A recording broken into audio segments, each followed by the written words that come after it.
If you need to reset your iPhone without touching the screen because for whatever reason the screen is not responding, here's what you can do.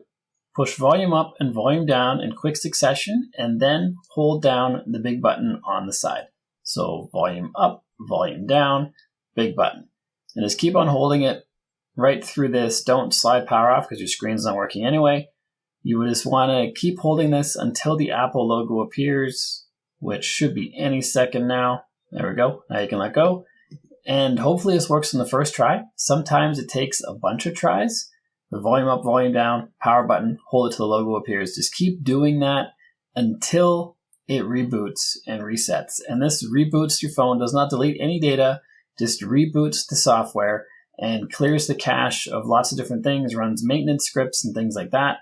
And then after a few seconds, my phone's a little older, so after a minute or two of this logo on the screen, my lock screen will appear. There it is. And then I can go ahead and unlock the phone.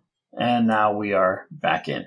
If you find that your phone is running a little slower than it used to or slower than you think it should, check out this video because you might have malware or viruses on your phone. This video will help you find them and remove them. So check that out next. If you got value from this video, like and subscribe to let me know, and then check out that one. I'll see you there.